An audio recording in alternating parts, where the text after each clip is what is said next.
Okay, part 3 of Mr. Twister Phenom. It's time to showcase the color choices. You ready to run and guns? Time for blast off. Let's go.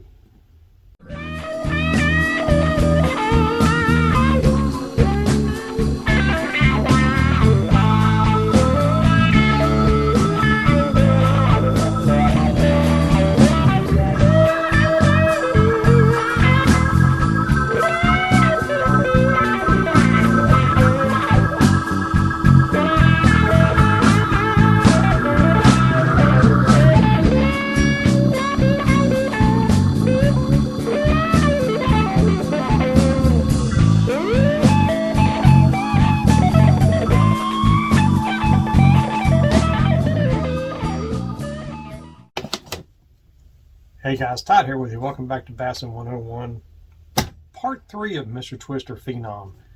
I got a lot of colors. I know you're trying to simplify your fishing. You're trying to think, well, what colors would I throw? Is that any other? I mean, if I had to really boil it down to a handful of colors, could I do it? Oh, sure. But hey, man, if it's the only worm I throw for Texas rig, Carolina rig, everything else, I prefer to have a color choice myself to match any kind of situation I want. Well, like I said in the previous video, this is a white aluminum box I made at the shop to keep all my twisters in with a fancy little sticker on it. And it hides or holds all of my twister worms in it. Now, let's dump these dudes. And like I said, I always keep a paper towel at the bottom of it just to catch any kind of fish scent that you have in there. As far as colors, I tend to stick simplified with them. I don't like to have several shades of one shade. In other words, I don't like to have a lot of different greens that are almost the same shade. You have to hold them to a light to kind of see what the different shadings are. That's not how I do things. I like to keep things very sporadic, very different. Such as one of the old tried and true colors that you guys have probably seen for years and years is the old blue with the black bloodline, still made today. That's if I want a black and blue worm. That's hard to beat right there. That's a really good choice to have in your worms. Another one that I keep in the same kind of lineup is black with a blue tail. Now, if you noticed, they're different shadings. They're both a dark worm, but they're different shadings. This is translucent, this is not. So that's something you have to keep in mind. Sometimes bass want a solid color, sometimes they want a translucent color. You have to kind of play the game there, especially like in my situation. If this is the only color or the only kind of worm I throw, I want a little bit of variance in colors. Here's a blast from the past. This is called blueberry. This is black with a blue flake that I think I've only got about a 40 count of these. I don't have very many of these. This is our very early 1980s. So this is a 40-year-old worm right here. And I like that black and blue flake. That's a really good color. I wish Mr. Twister would come back out on that. I've actually been talking to them about bringing back some of the old colors. As far as green, you know, I kind of like the what's this smoke? Never mind. I ain't got my glasses on, so. Alright, here we go. As far as green, watermelon red flake. But there's also another shade of type of green too that I like to throw, especially on a Carolina rig, what they call perch. It's kind of a green pumpkin, mottled orange kind of color. It's a laminate, and I like that too, especially if I'm throwing the watermelon type colors.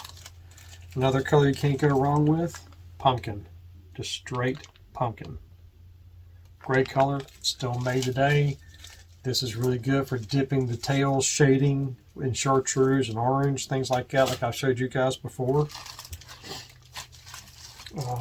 Another one that is just a classic. I mean, you can't go wrong with a color like this. Motor oil. Who hasn't caught a fish on motor oil? The motor oil is a great color. Stained, semi-clear. I don't know if I'm using clear water, but definitely stained to semi-stained. Motor oil is a great color, a good shallow water color. So keep that in mind as well. What I just showed you a minute ago, smoke. Now this is not today's smoke. This is around 1980 smoke. This is old. This is an old 100 count bag I got off the guy off eBay. And that's the older smoke. It's not as milky as today's smoke is that they make. Or they came out with a couple of 3 years ago. That's also really good for dipping in different dyes.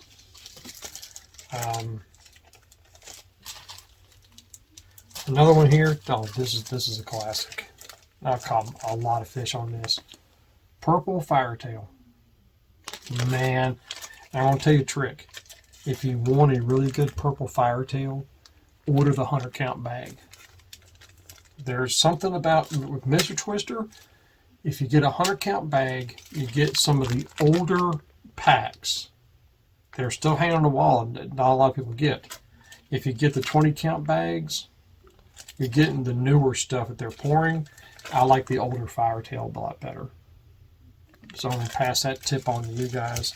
You know, get the 100 count bag if you want a really good firetail from Mr. Twister. Another one here, long gone, is smoke with blue flake. Oh, if you can't have a clear blue worm, there you go. Smoke with blue flake is a great color. Another one I really like, and I'm not even sure what this is. This is an amber. Again, same as that smoke blue flake. These are around 1980. These are really old packs I got from a guy off eBay. He had several different colors. I just bought the whole entire lot that he had. There's a 100 count of amber flake with amber with red flake. Great clear watercolor. Sorry, you can't get that now. Couple of others I have in here. This is another. I got a couple of 100 counts of these from the same guy. I think, if I'm not, I know you guys are probably gonna look at that and go, "That's plum." It's not plum. It's red. I would not be surprised if this was a forerunner to red bug. I really wouldn't. I would not be surprised, because that's red with more of a teal and purple kind of flake in it. And you probably think, well, that's not much different than plum. This looks a lot different than plum, especially when you hold it in the light. This is plum. Now this is the last. I got a 20 count bag. This is the last of the plum that Mr. Twister has. Just got this a couple of weeks ago as a sample deal. This is all they had. I had not heard from Pam, from Mr. Twister, so apparently there's no more of these left. Because if I'd heard from her, she would have had some more of these left. The new plum has got a navy blue flake. I'm just not a fan of that. It makes the worm look like a grape color. It's supposed to be purple. But on camera, these probably look exactly the same, which they do, and I'm sorry they do. But this red bug, when you hold up to sunlight versus this plum, this is purple, this is red. So, big difference in colors. I'm sorry the camera doesn't show it. But there's, I've got a purple and a red. And plum is one of my go-tos. I just love plum for a purple worm. And speaking of purple worms, this is not straight purple. This is actually the last of the Tequila Sunrise that they poured. But there's one problem. This Tequila Sunrise that they poured, if you look at it, it's translucent. It almost looks like a purple worm. But you can just see a little bit of pink in there that's laminated with it. But it's all see-through. I say that because here is Tequila Sunrise. Look at the difference. It's definitely a mist pour. This is a solid color worm, black with a pearlish kind of purple, pinkish kind of purple.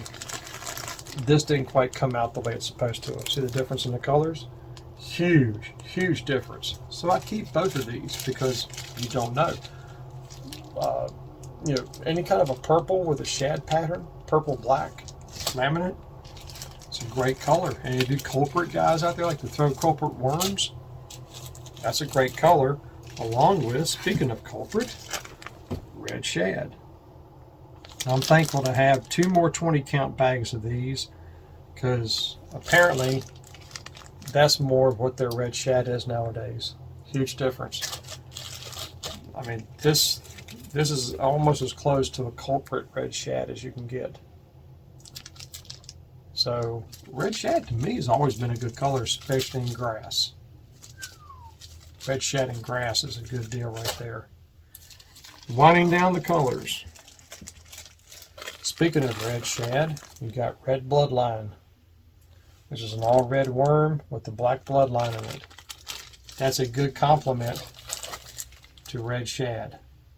If you've got some stained water, that is the better. If you got more of a clearer water, the bloodline is going to be your better deal. I know I have a lot of colors here, guys, but I'm just, you know, I'm a Phenom junkie, so bear with me. 2 more colors. How many of you guys have caught a lot of bass off black chartreuse tail? That's a standby. Black chartreuse tail, if you're fishing muddy water, stained water, even at night under a full moon, that's a great color. Black and chartreuse tail. And last but not least, I recently picked these up off eBay. This is the, I don't remember them doing this, but this is, they were trying some of the Try Alive stuff, which is like a 3-color type system. And they call this blue shad. Now, when I saw that on eBay, what's the very first thing I thought of? Carolina rig. So that's basically what I got that for. You can throw it on Texas style, of course. You can throw it on Texas rig, weighted keeper hook, either way you want to throw it. But basically, I got that to represent shad on a Carolina rig. And guys, that packs up my box. I was actually being neat and tidy and putting them back where they're supposed to go. Do I have like a list of what colors are in here or anything? Nah, but I got a pretty good idea what's in here. But this is my box. And, you know, that and that little 3449 container I showed you that holds all the stuff in it, not to mention the leader line for Carolina rigging. That's my Phenom. That's my color choices. And I was kind of going over with you as far as what to choose, what color for what. And, you know, it still boils down to what do you have confidence in? And just like the simplified your fishing, number 1 phrase, listen to yourself. What do you like to throw? Do you keep a log? Do you write stuff down? Do you pay attention to what colors you're catching fish on? Do you happen to notice that no matter where you go, no matter what color you're throwing, there's one particular color you're catching your fish on? Stick with it. Or if you're like me, and you choose one particular worm that's going to do it all for you, Carolina rigging, Texas rigging, things like that, you know, would you prefer to have a good color selection, or really scale everything down and keep it down to 3 or 4 colors? Because if I really had to, guys, I can keep this down to 3 or 4 colors. If I really wanted to, I could do it. It's not a problem. Matter of fact, if I popped up top of my head right now, give me black and blue tail, plum, watermelon red flake, and pumpkin. Because the watermelon red flake and the pumpkin gives me a chance to dye the tails a little bit, change colors around some. Plum to me is a standard purple type worm, black and blue tail, everywhere else. So if I really had to simplify it, that's what I would do, those kind of colors. But at the same time, part of me says, man, I've caught a lot of fish off motor oil too. It's a no-win situation. No matter what you do, guys, it's a no-win situation. You know, there's always in the back of your mind, yeah, but you caught a lot of fish off this color. Why is it not in your lineup? Well, I don't know. It's a mental battle. You guys know exactly what I'm talking about. Bass fishing is a mental game, and you're more mental on yourself than you are the bass. So that's part 3. That concludes my Mr. Twister Phenom videos. I hope you learned something from these. Can't wait to hear from some of you guys on this, as I'm always talking to a bunch of you guys. We have a lot of new subscribers on here, and like I say, welcome aboard, fellas. I'm glad to have you here, and I hope that you can learn from stuff like this. If not, just share in the vintage stuff, because a lot of stuff I throw is vintage, because it still catches fish today. So anyway, until next time, guys, may the Father bless you and keep in Yeshua's name. And as always, fish on.